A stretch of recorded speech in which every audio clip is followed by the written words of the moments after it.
Hello and welcome to the Confusion Wrestling Podcast, the last bastion of independent wrestling. I'm your host, Rob Kammer, and, well, what should we talk about this week? Yeah, I know WWE had like 13 shows last weekend. AEW had probably their biggest show of the year as well, critically acclaimed, of course. But, it's not really a podcast about that. So, I don't know. Let's just bring up our guests. Let's talk about our guest this week. One, Gavel, David Lawless. He's a wrestler. He's a lawyer. Like, he's an actual lawyer, not just a character. Which I'm not going to lie, I didn't know that till I started talking to him, getting him on the show. But yeah, so we're just going to kind of just go ahead and bring him in. He's active out in the Pittsburgh independent scene, most notably for Enjoy 880 and Rise Wrestling, where he's the current Rise Wrestling Grand Champion, which he won that like just before we recorded the episode. That's freaking sweet as well. And I'm not gonna toot my own horn, even though like I have nothing to do with this. But I'm not also just to set standards like incredibly high. One of my favorite interviews. No BS on that one. It was really good talk. Not gonna be like, oh, I handled everything super professionally or spoke eloquently or anything like that. But like I thought it was a really interesting conversation as a whole. David's really easy to talk to, so like get him on your podcast. He's willing to do a whole batch of them, or so he claims. He went on this one, so I not to put him down, but standards can't be that high, right? Anywho, so let's have at it. Let's get yourself an energy drink. Let's get yourself some coffee, a coffee machine even. We'll be back with the Gavel, David Lawless. Hey folks, the Confusion Wrestling Podcast has become a veritable hub of shopping and treats and all that sort of good stuff. Whether you need a sugar-free alternative to energy drinks in the form of Raise Energy, or maybe even, top-of-the-line ice makers, coffee machines, and other household appliances, or, well, let's go crazy, and you can even get WWE licensed apparel all through my links section. All you got to do is wander down to the descriptor of this week's episode, check out the various links, click on them, and go shopping like you normally would. Heck, like, it's no difference. You just came in and just said Rob sent you. And that way, you can get the things you need, maybe even at a discount, and the podcast gets a kickback as well. So be sure to check out those links. Thank you very much for listening. Back to the show. And we are back, ladies and gentlemen, the Confusion Wrestling Podcast.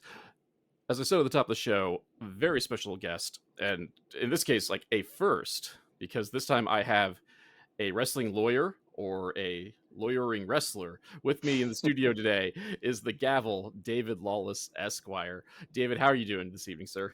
I'm doing well. Thanks for having me, Rob. Not a problem. This is something like I've had kind of like on the back burner for a while, and finally just like pulled the trigger because I think I'm finally potentially lawsuit free, unless you count any slandering of the one called Manders, but that will never end. Well, it'll end when he takes my head off finally. That's how that will end. But digressing already, we're off the rails. But to start off the party, I always like to start off the party with the always original, never asked question for any professional wrestler. What got you into professional wrestling? Where did your fandom begin?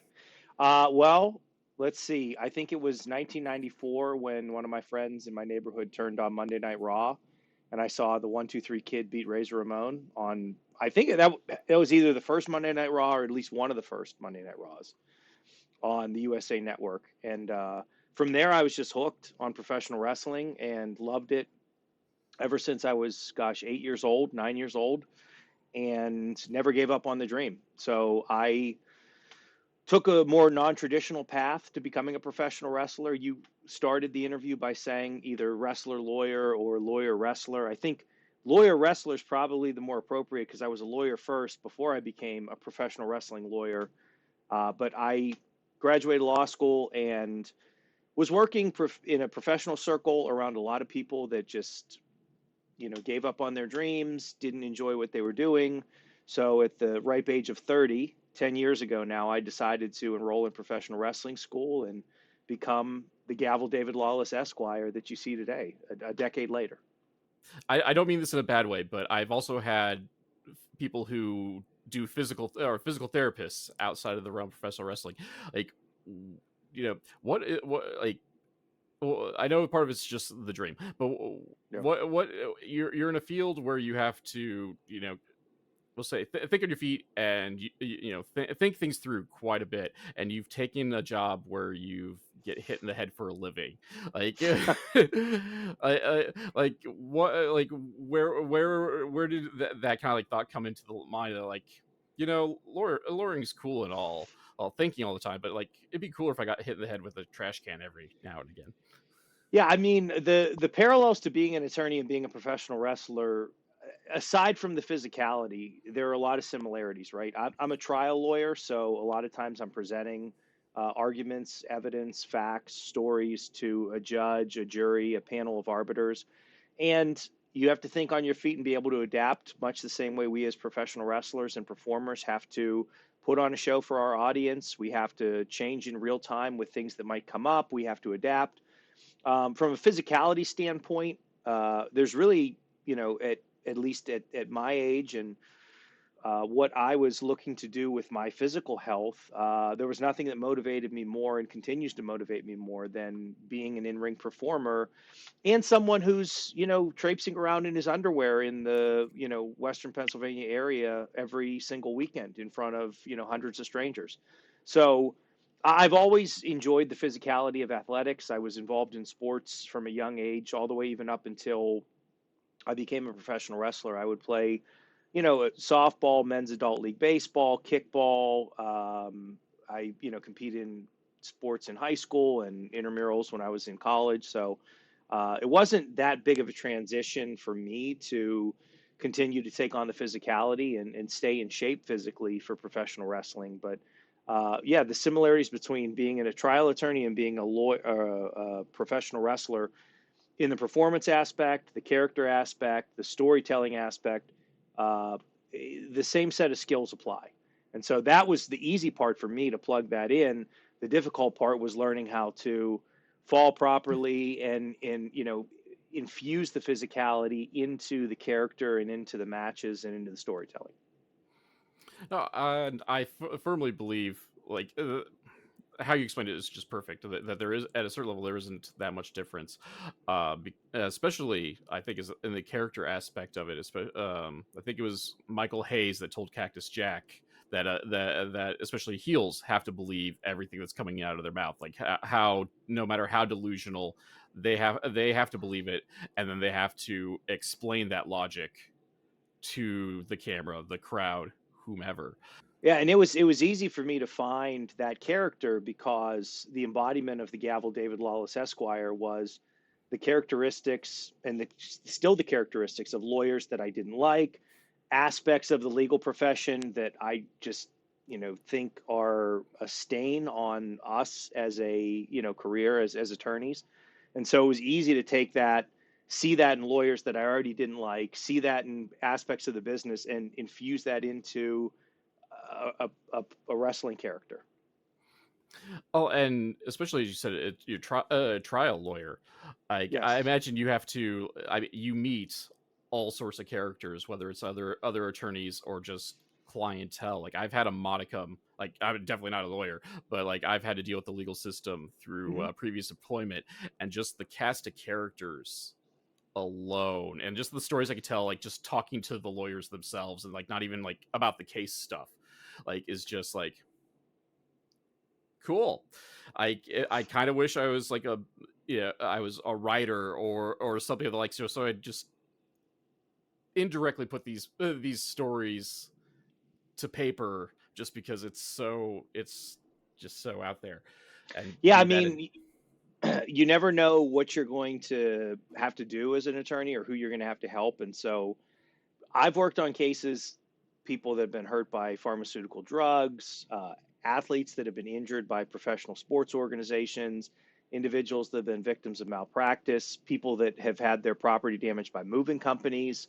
So, I've cast a pretty wide net as far as, what I've learned, who I've interacted with. And you're right, when you go to courtrooms or even different jurisdictions, because I practice law in Pennsylvania and West Virginia, you really get a true sense of meeting, a wide range of individuals, and it helps, at least for me, to contribute to my ability to, I believe, connect with a wide range of people in the wrestling community, but also just as a human being too, and getting a chance to be able to interact with individuals from different socioeconomic backgrounds, educational backgrounds, different races, different religions, different beliefs, different gender, sexuality, you name it. So it just makes you a more well-rounded human being, I think.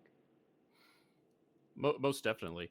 Like as you put it, like tailoring to wrestling. You have to make that connection with the crowd, and well, like you hear the horror stories of the politics backstage too. But you got to integrate yourself with the locker room and also with the crowd in terms of either cheering, booing, or Yeah. merch is just as important in the indies. Well, and wrestling, I mean, wrestling crowds, if you go to, I have the benefit of being able to wrestle. I do about between 35 to 60 shows a year. And I will tell you that the individuals that are in the crowd, it's not a one size fits all uh, model. You go to different areas, you go to work for different promotions, and you're going to get different crowds and different products that cater to different audiences. But at the end of the day, being able to connect with individuals that are as young as 2 years old all the way up to 80 years old or 90 years old that are coming to the show, you have to be able to have that connection, make that connection with them. And that's where I think my background of interacting with the general public as an attorney also helps me to be a better professional wrestler. Very much so. And I'm going to kind of like steer things a little bit because you've referenced kind of like I don't want to say the demographics, but just the different types of people you've had to interact with. As I Yep. nail my microphone because I'm a professional here. Speaking of professionals, um, but I was kind of surprised going over. I am one of those internet fans that uses Cage Match quite a bit just to kind of like, I know it's not the be all end all, it's not my Bible, but like I go through just to see like kind of like what's going on or like things that I might have missed or whatever. And Sure. I get like, I'm surprised like you brought up wrestling like 30 to 60 times a year, and like that's kind of amazing for someone on the independent level. I feel, especially though I will say there's your neck of the woods, there's a lot of stuff going on as Yep. well, but like Yep. it's even that stuff's like very diverse because I'm a big fan, and we'll kind of cover some of the other ones too, but a big fan of Enjoy, and you've been kind Sure. of an integral part of Enjoy for about 4 years or so. Since day one. Since day one, I've been part of the Enjoy family. My first appearance live at an Enjoy show or taping, if you will, didn't come until the second season. But, what was interesting and what was cool about Enjoy, if we want to peek behind the curtain a little bit, was I knew that I was going to be working with Enjoy really before the pandemic. So Enjoy started in 2019 and early 2020 was when the company was formed, and they had this vision of bringing their vision of professional wrestling to life. And then the pandemic occurred, and they shifted a little bit into what they wanted to do as far as their presentation. So the first 2 to 3 seasons of Enjoy, it might be the first 2 seasons, were actually canned tapings that they did in an episodic format. And so I knew I was going to be part of the roster. I knew I was going to be part of the storylines there. They did the first tapings, and I was not there at the tapings, but I went to Scotty Swemba's house, who's one of the owners and producers of Enjoy, who does phenomenal work on the back end editing, the camera work. And he had me shoot these vignettes, and the vignettes were legal commercials that were going to be interspliced through the episodes. And the conclusion of it was that I had hired Mr. Grimm to steal the Enjoy Cup, which was the culmination of their first season of taping. So technically, even though I wasn't present for the first batch of tapings, I've always been part of the Enjoy roster and a recurring character in their storyline since they started. And that's a promotion I mean, I love working for all the promotions that I work for, but that's one that's also been very special to me because of how diverse their roster is, because of how inclusive they are for their fans, for the people that are backstage, and also just the product they put out too, and how they blew up in such a short period of time is a testament to having a vision, understanding what they wanted to do, and getting people to buy in and support. I absolutely adore Enjoy, and it's Enjoy was one of the first places like that I've attached my logo to. Hmm. Before, like outside of the local area, so this is like the first, we'll call it a nationwide kind of brand, or at least outside of Midwest Iowa, Illinois, that I've come across to have been like, this is really cool. Like I want Confusion to at least be for one set of tapings or whatever to be a part of it. Just Sure. because, like as you said, like for those of you who haven't got to watch it, like the editing, like the presentation is just amazing to begin with. Like it is very much a punk rock DIY kind of thing going on there, and they're Hmm. very much proud of it. And then for me, for like this, dare I say this in this political climate, but I won't get too political on here. But like, it is so inclusive, like Hmm. for everyone. Like they fully out believe that wrestling is for everyone, and Yeah. show it, you know, through action. They don't just go, paint a rainbow on something and call it good. Like nope, like there is every type of wrestler you want on there, whether we want to go into the demographics of it, or like the stylings of the wrestlers themselves, and like you get Yeah. a little bit of everything. And the one thing about Enjoy as a promotion too is the environment that they've cultivated for people coming to their shows. It's a party first and foremost for everyone that attends, and there's a lot of people that go to Enjoy wrestling shows that probably don't go to any other local wrestling shows here around Pittsburgh. And you touched on the fact, if you look at cage match for the Gavel David Lawless Esquire, you'll see that I've worked for a number of promotions that are all within, let's say, 2 hours of each other in the Western Pennsylvania area. But Enjoy planted itself in the heart of Pittsburgh and has cultivated an audience that, one, has a very loyal following to it. Two, are not your traditional wrestling fans, and probably not individuals that would think to go to a wrestling show on a Saturday night, but for it being an Enjoy show. But it's awesome because the other thing is, as amazing as the roster is, the talent that they bring in, it's so much fun to work in front of those fans because a lot of them are not wrestling fans. So you can play all the hits as a professional wrestler that work and have worked since the 50s, 60s, 70s, 80s, 90s, early 2000s, and they love it. And it's just a great place to work. I enjoy every time I get a chance to be on their shows and perform in front of the audience. Oh, as I said, a great promotion. They and the stuff, almost everything they put out there is on YouTube or will be on YouTube Yep. eventually, because they do we'll call it they break down their events now and pop it on Yep. and like 4 to 6 episode seasons. So be sure to check that Yeah. out. And I think it's Enjoy Wrestling on at YouTube, if not just Enjoy, but it's labeled as Enjoy Yes. Wrestling. So And one of the coolest things for me about working with Enjoy, especially, is part of my inspiration for becoming a professional wrestler. Also, in addition to being a practicing lawyer, wanting to sow my wild oats as a creative person, my best friend in the whole world has been the lead singer of a pop punk band for the last 25 years. And I've watched him come up in the music industry. I've watched him perform at some of the biggest venues in the Pittsburgh area. So for me, getting a chance to wrestle at Mr. Small's Theater in Pittsburgh, which is a very popular concert venue, for me to wrestle at Stage AE in Pittsburgh as well. It's pretty cool to see the places where I've watched my friends perform and people that I've seen in the music industry along the way, and get to perform there as a professional wrestler. I I love Mr. Smalls. Like I'm a Midwesterner. I'm not gonna lie. I've never been to Pittsburgh, but like there's so like I love venues that aren't really meant for sporting events to Sure. host wrestling, or if they are meant to host sporting events, they're like some weird thing like the Avanti's Dome, which is just a soccer field with an inflatable dome over it. But Hmm. Mr. Smalls, like just from a visual standpoint and the Enjoy production standpoint, like just looks absolutely amazing, and adds so much, I think, to those presentations. Because I definitely, not that I would have enjoyed it any less, but like having Mr. Smalls in that environment kind of like was the extra little icing on the cake to go like, this is good. This is good wrestling. Yeah. Yeah, it's a fun place. And it gets really loud when, especially because they have a balcony. And then Mr. Smalls used to be a church.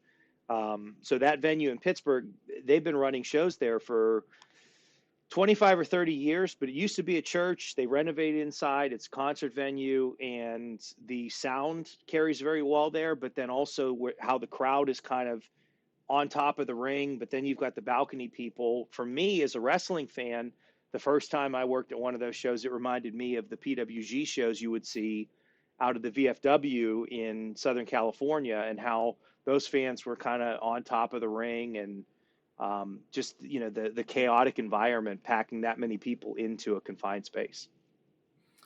That being said, like the importance of venues, I also like asking a lot of the indie folks that I get on here, since we talked about Mr. Smalls being a church in its past life. Like, Yeah. what's I make it a twofold question. Like, if it's not Mr. Smalls, what is your favorite venue that you've got to perform in? And then by proxy, what is like the strangest venue you've had to wrestle in?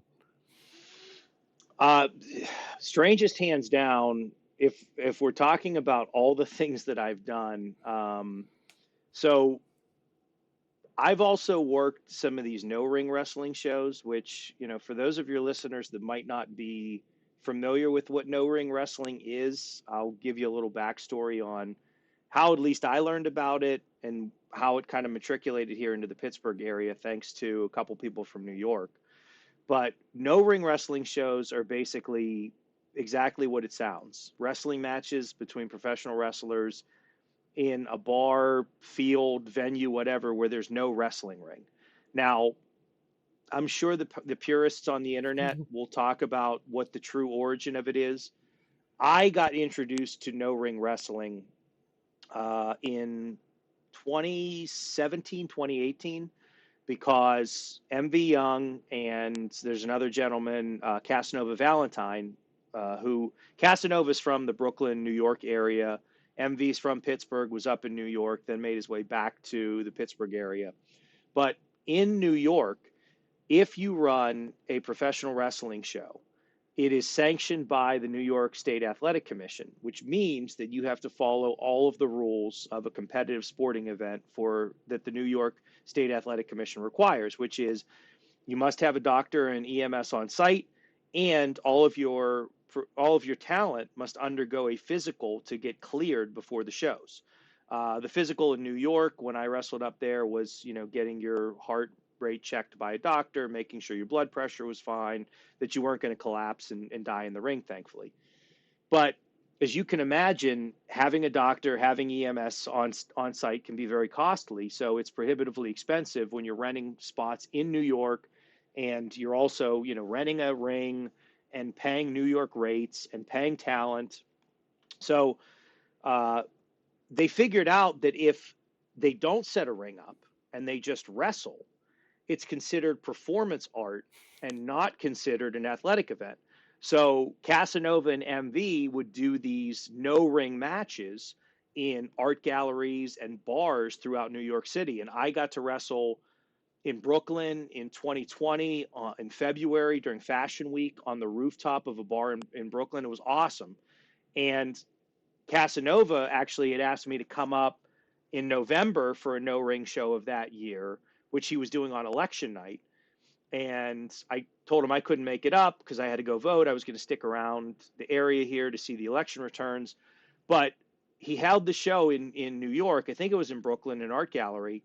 They fought. It spilled out into the street, and the New York Post actually got pictures of it, and they made the front page of the New York Post because the Post thought it was originally Biden versus Trump supporters getting in fights outside because of the election.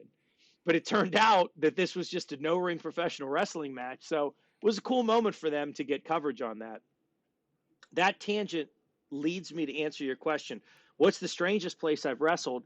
Had to be last year. I did a no-ring show for a company called Evil Ways. And we were wrestling in an abandoned basketball court behind a baseball field in a place called Polish Hill here in Pittsburgh, where you can't see this place unless you know where you're going. And we were wrestling there as part of this hardcore festival called Skull Fest, which takes place around Pittsburgh. It's 3 days of hardcore bands from morning till night. They never take a break. And so we wrestled a no ring show out there in this abandoned basketball court. So that's probably one of the stranger places that I've wrestled. For me, my ideal venue anywhere to wrestle is a place that has sufficient space for us as the talent to dress and where we're not crowded on top of each other. I mean, I've gotten changed in box trucks that have. I mean, I got changed in a box truck for a fair show in West Virginia at one point. It may have been 110 degrees inside of this box truck, and so as you're imagining putting on spandex tights in a 110-degree environment, it's just so uncomfortable. And then you have to go out and perform in front of these individuals. So just anywhere where there's sufficient space for us as talent to be able to spread out, to have some privacy, and for us to be able to get dressed. But that's the beauty of independent professional wrestling. You'll find yourself wrestling in an abandoned basketball court one day, and then the next day you'll be wrestling at Mr. Smalls or Stage AE or the Convention Center in downtown Pittsburgh. But probably the best venue I've ever wrestled at, the coolest venue, was hands down Stage AE in Pittsburgh, which is about a 2,500 cap concert venue that has both indoor and outdoor capabilities. And that was Enjoy's huge show last year, where Mr. Grimm and I were in a cage, which was the culmination of a 3-year storyline as well, which is on YouTube if you want to check it out. I've had at least one wrestler like flat out say like my least favorite venue is anything outdoors. It's just like that. There's blanket statement. It's hot. It's gross. At least in here in the Midwest, we have corn sweats. They make everything worse too. So that's a real term, ladies and gentlemen. Just FYI. It is. Outdoor venues aren't ideal, but if there's a massive crowd there, Enjoy does a show every year called Taco Mania, which gets about 2,000 to 3,000 people. And let me tell you, we are in like a very popular area in Pittsburgh. The sun's beating down. The black canvas burns your skin whenever you take a bump. But the opportunity to perform in front of 2,000, 3,000 people and just have them all coming along for the ride, it's awesome. And actually, Enjoy also did a show at a huge brewery recently called Iron City Brewing right outside of Pittsburgh in a place called New Kensington.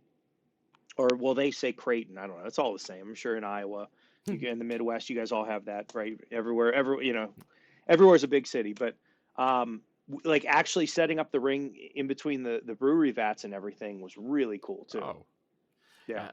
That one's different because I mean I've gone to shows at various breweries and whatnot, but they've always done it just like in the parking lot. Like I've referenced in this podcast a handful of times. We have in the Quad Cities we have Alternating Currents, which is kind of a punk rock art. Like I don't want to necessarily call it a festival, but it's over like the weekend where like there's something going on at multiple sites throughout the Quad Cities. Like over the course of the weekend, there could be bands here, art installations over here.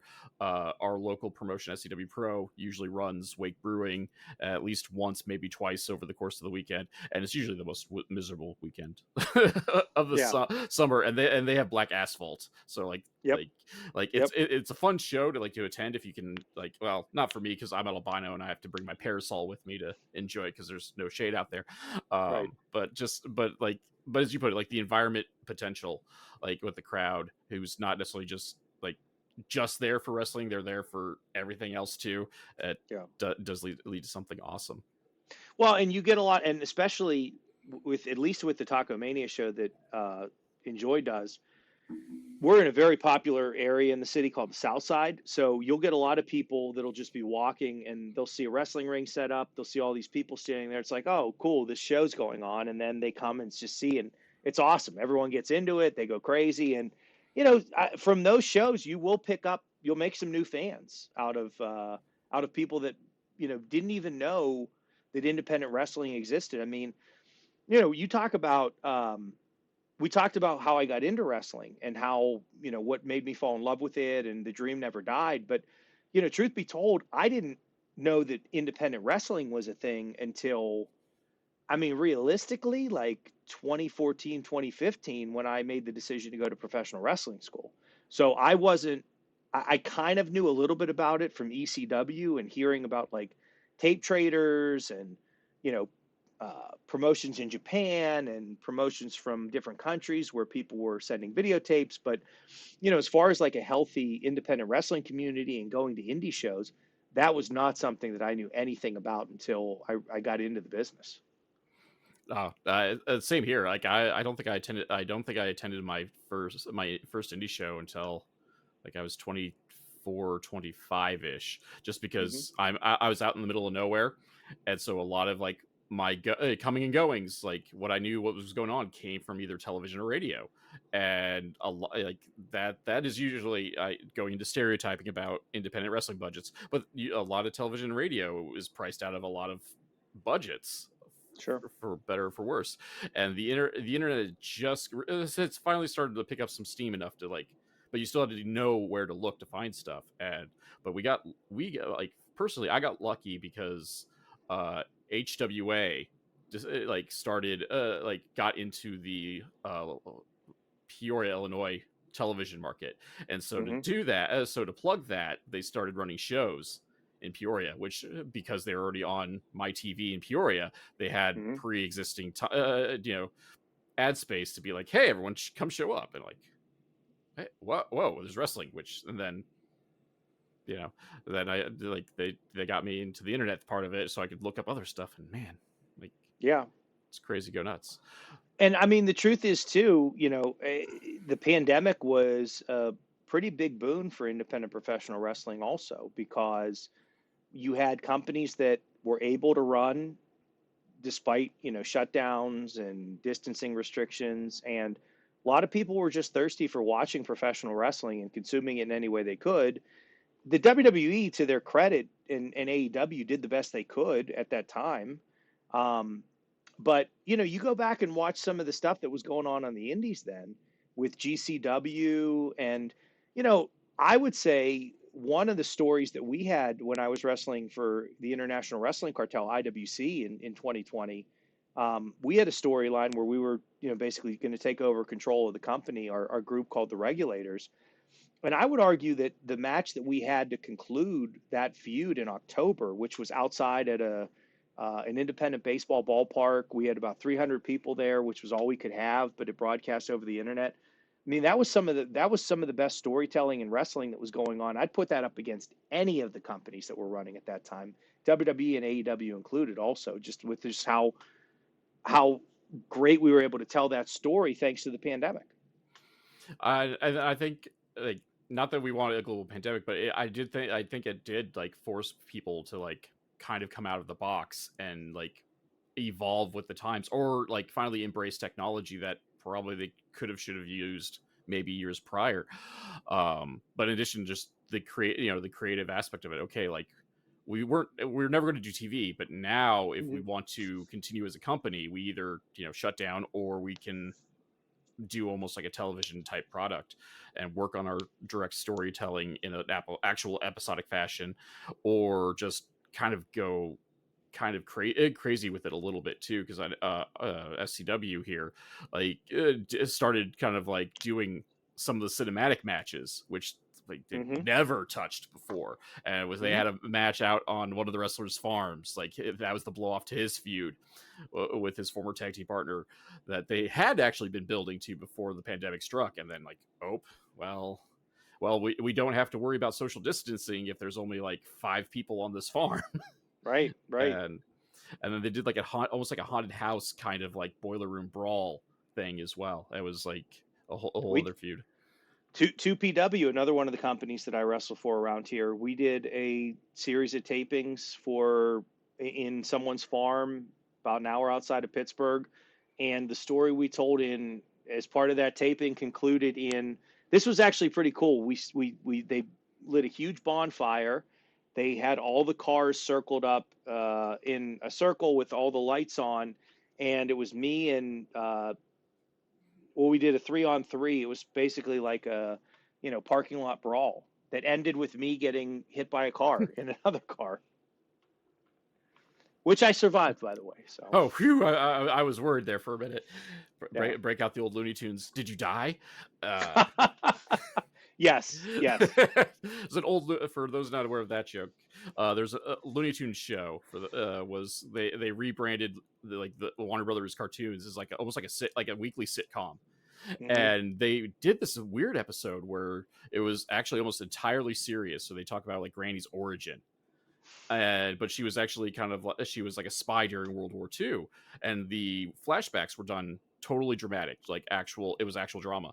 And then the cut arounds with Bugs and Daffy, like almost every commercial break, like going into commercial, Daffy would ask, "Did you die?" Because they'd ended on a cliff, like a mini cliffhanger. And Daffy just go, "Did you die? You died, didn't you?" And so that is in my repertoire of things when like people tell me stories. Like, did you die? Like something, Yeah. but uh, it's great. You didn't reference that when I we were talking before. When I referenced Jerry Lawler getting hit by a car, getting hit by a I car. figured I figured it would come full circle from our original conversation. So yeah. Well, there we go. Well, to keep that shedding light on our off air dealings. Yeah. Just real quick, you talked about being a regular feature on Gregory Iron's podcast. Yeah. Like I found that like I wasn't aware of this, and I you've bought me into this segment like hook, line, and seeker. So Yeah, can if you you talk can. about that a minute? Yeah, so you'd have to look up which specific Iron on Wrestling episodes. I think I did about 3 or 4 segments, but at one point I was a guest on there that was breaking down the legal ramifications of actual things that happened in professional wrestling and what would happen legally to the individuals if they happened in real life. So the number one example was when the Big Boss Man dragged the Big Show's father's casket at his funeral. What civil penalties would he be subject to? What criminal liability would he possibly be subject to? And so, if you go back and find some of those episodes, you'll see the Gavel David Lawless Esquire on there as the legal expert to break those down. Which I love the concept just because, as I said off air, like professional wrestling. I mean, by and large by itself is just kind of a weird sport if we to call it that, and Yeah. then you add in like the things that we do to add flavor to the feuds or to up the stakes in the feuds, and things get really out there at various points depending on what company you're in. Yeah, but I mean, at the end of the day, what I've always gravitated towards in professional wrestling and what I will always continue to love are the stories and the characters. And look, I love the athleticism. I love the moves. I love to be able to go out there as a larger individual and be able to do things that no one expects. But you give me a good, well crafted story over 3 shows, 3 months, or 3 years, and I will take that any day of the week over the coolest, craziest backflips and moves you could ever do inside of a professional wrestling ring. I'm a character guy myself. Like whether it's a character like it's a full story arc talking about characters' evolution. Most famously, this is recorded like right after Y'all in Texas, Hmm. looking at like Yeah, the evolution of Hangman Page going sure. from the blue chipper to downtrodden to arsonist. So you need to get back on break that one down. Right. To now like savior of AEW, or like in my case, I'm a big fan of just like the weird, stupid characters, especially from the '90s. Your TL Hmm. Hoppers, your Fantasios. If I can reference the Wizard CZ, who's not a wrestler, he just has a wrestling name. Mantar, his undying love of Mantar. Like Yeah. do I appreciate a good match? Of course I do, but if I can have it like either a good match and Mantar, or Hmm. a good match that is the payoff to the story, like it's even better. Well, one for any of your listeners out there that are Seinfeld fans, also, the company that I wrestle for here in Pittsburgh, Rise Wrestling, they had a whole storyline centered around the rich individual, classic Chris Helmsley, uh, getting in a feud with a younger boy, Daniel Nova. They had a match where when Daniel Nova lost, he had to be classic Chris Helmsley's butler. And Daniel Nova spent months trying to free himself from being classic Chris Helmsley's butler. And it was just like, that to me is the wrestling, this type of storytelling that would never happen. No one would ever be forced to be anyone's butler, right? Similar to the episode in Seinfeld when they had pitched the show to NBC where Jerry was going to, someone had to be Jerry's butler because they got in a car accident with him and couldn't afford to pay him for the damage. That would never happen ever anywhere on any country, any universe. No one would ever be forced to be someone else's butler, but it can happen in professional wrestling. And that's why we love it. Exactly. But you brought up Rise, and I would be remiss, especially because of the timing of this, because I was not aware of it until like a half hour before airtime, because that's how good my research is. You didn't realize you were going to be doing an interview with the new Rise Grand Champion. This is a wonderful turn of events, because I'm not gonna lie, spoiler alert, like maybe next week when you lose the title, but like there's the confusion curse where I'm like, yes, I'm getting a champion on here. Yep, there you go. Lose the belt like in between everything. No, this just happened. I can tell you, I'm probably going to be holding on to this thing for a long time, and you want to talk about some of the lineage of the historical champions at Rise. One in particular, Lee Moriarty from AEW fame. He was like the first, wasn't he? Lee Moriarty was the second grand champion. Okay. The first grand champion at Rise was the Reaper Matt Connard. But if I can also give a shout out to a little known fact about the Gavel David Lawless Esquire that your listeners will probably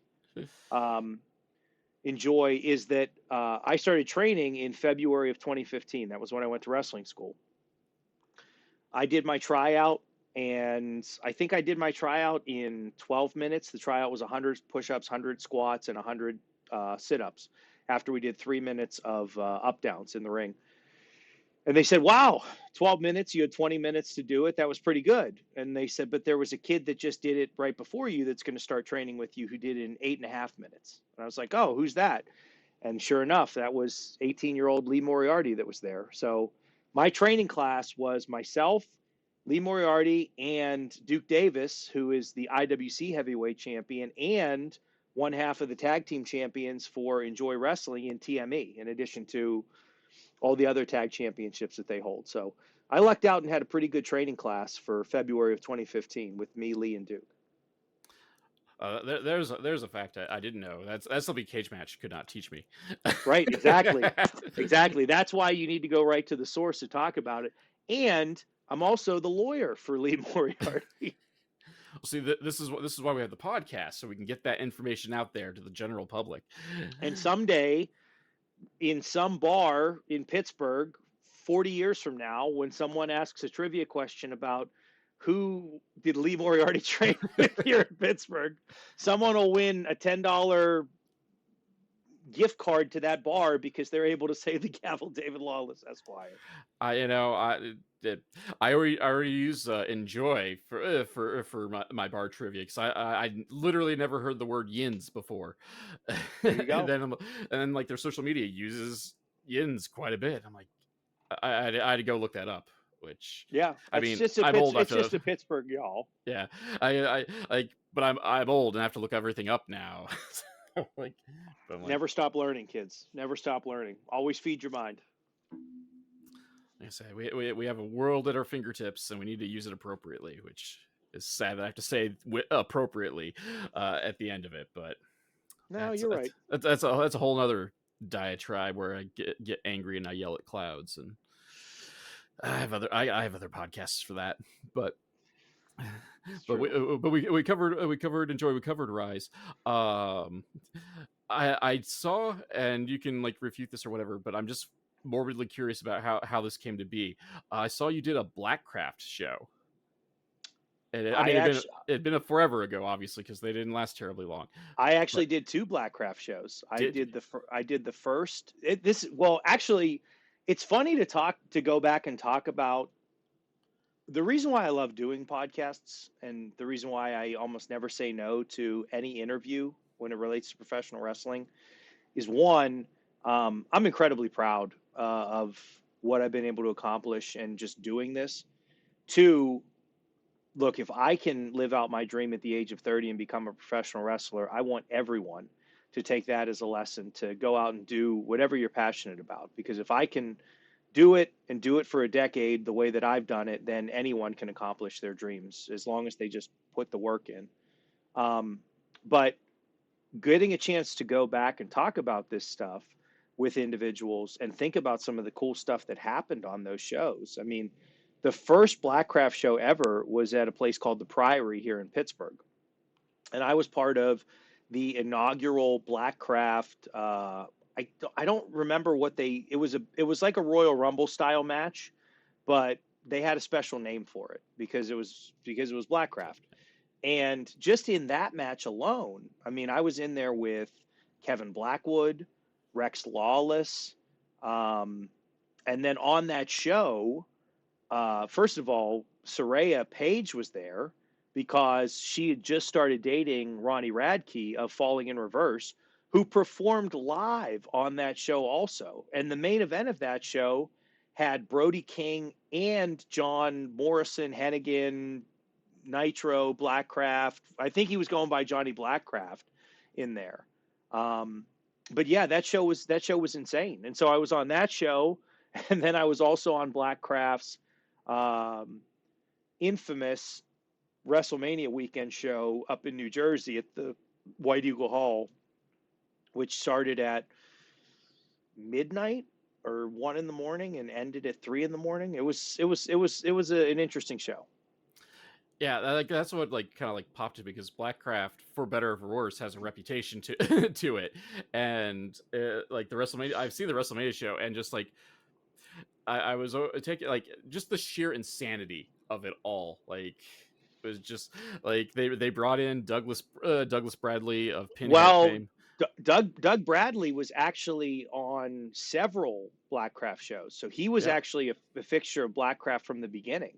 The first match that Blackcraft ever had at the inaugural show was a 4-way ladder match that had DeMarcus Kane, G Raver, Matthew Justice, and I cannot remember the fourth person that was in that match. But you actually had to go up and retrieve a chalice that had blood in it, and it was overseen by Doug Bradley of Pinhead fame.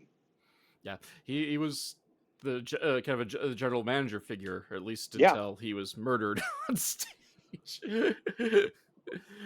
Yes. I mean, it's another thing that would only happen in professional wrestling. I mean, I laugh at it. Is it potential?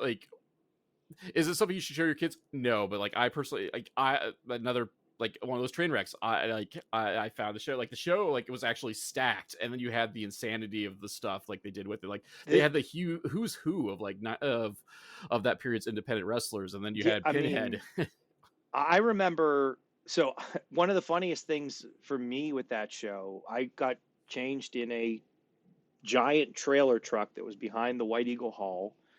But I remember we were having the pre-show meeting, and someone rolled in. I mean, they looked. It was someone from Mexico. They looked like they were 12 years old, like this person. And I knew they were a performer, but I just didn't know who they were, right? So they look like they're 12 years old, and I lock eyes with this person. They seem cool, right? You shake hands with them. Then they put their gear on, and but they don't have their mask on, and still they look like a 12-year-old. And then they put the face paint on. I'm like, oh shit, that's Penta. And I'm like, first of all, you're a good-looking cat. Which, here's an aside to all of your listeners as well.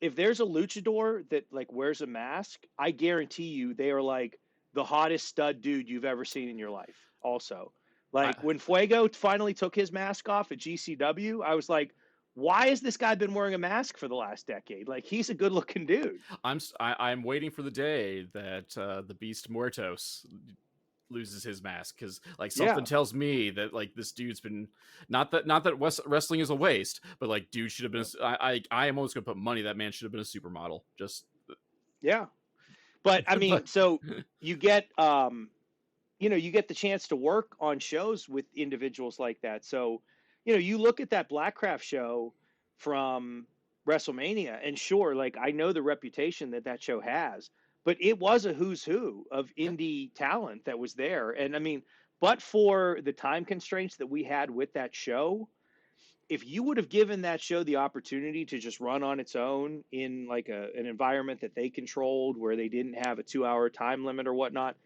that company would probably still be in existence to this day, honestly. I mean, there's something for everyone in the realm of wrestling, and Yeah, there if you just got to look for it, and if you want kind of like this weird horror and or with good wrestling to it, like I mean, we can like as I said, like it has a reputation, but like in ring, the show was pretty solid. It's just the everything else about it that kind of got its thing, but like. There's that. I mean, you can have that. You can have your Lucha Underground, who also, killed right, people in various right, forms, yeah, right. or Chikara, who involves time travel and Well, all that stuff. Yeah, enjoy. I buried Mr. Grimm after he lost the casket match to MV Young when he was trying to win the Enjoy title from me, and then he haunted me for a year, and then came back and finally got a chance to get his hands on me inside of a steel cage. So there's a lot of wrestling related deaths, if you know what I mean. oh yeah, But as I'm talking about this, when we talk about venues, another weird venue that I worked in was the parking lot of a Spanish grocery store here in Pittsburgh called IGS. Um, Sam Adonis, who is famous in Mexico and AAA from the Pittsburgh area, um, was running a show there. The show was stacked. Joel Gertner was the ring announcer. Ultimo Dragon was in the main event. Um, but that was a show that was in the parking lot of a grocery store in a very, very densely populated Hispanic neighborhood in Pittsburgh. And for that show, I didn't wrestle. This is the one time I thought I was going to get knifed when I was at a show by people. So this was like, oh God, 2017, 2018, when like stuff with ice was really heating up here in Pittsburgh. And my role was to walk around the show in a suit and get into the ring after the first match and say that I was from the athletic commission. And then I was shutting the show down if I didn't see papers for all of the wrestlers that were in the back. And I'm like walking around here introducing myself as a person from the wrestling commission, legitimately thinking I'm going to get shanked by some of the people that are at this show, thinking that I'm some authority figure. But that was probably one of the weirder places I've ever had a show. Also, was the parking lot of a grocery store, and the walkway was all pallets from huh. the grocery store. I could just see me like twisting an ankle just walking on pallets, but Dude, it that's. was yeah, But it there's a was reason I'm not in ring too. There's a reason I say I'm on this side of the microphone. right, right. Oh man, we have gone everywhere with this interview. I love every minute of it. But to be respectful for your time, we'll wind things down here. Where can we find you in the next couple of weeks? And where can we find you online? So online, you could go to Gavel David Lawless on Instagram, Gavel Lawless on Twitter, and then I have a fan page on Facebook, Gavel David Lawless as well. Where will I be in the next 2 months? I will be wrestling at Rise in Connellsville and also at the Fayette County Fair. I'll be at Imagine Wrestling, which is based out of Altoona, Pennsylvania. I'll be down in West Virginia for a company called Victory Championship Wrestling. I will be wrestling for Enjoy Wrestling twice in August. We'll be doing the Hilltop County Fair in the Allentown area of Pittsburgh on August 10th. August 23rd will be Taco Mania, which is that's the big outdoor street festival show I was talking about, and that's going to be a special one because the match that we had talked about that Enjoy has planned is going to be a first time ever matchup in Pittsburgh, and it's going to be some pretty heavy hitters in that match when they announce my opponent. So stay tuned to the Enjoy social media pages for that announcement as well. I'll be wrestling for a company called 2PW Wrestling, which is coming back after a 8-month hiatus, 7-month hiatus. So let's see, Rise, Enjoy, Imagine, VCW. I think that about gets it for. I'm going to be wrestling a lot. I'll be wrestling. I'll be popping in and out of 880 Wrestling as well, which I'd be remiss if I didn't mention them also. I think that about covers it. You can find the Gavel David Lawless anywhere, really. There we go. I'll put the social links in the descriptor, so that might just be the best and easiest way to keep tabs on where we can find you live.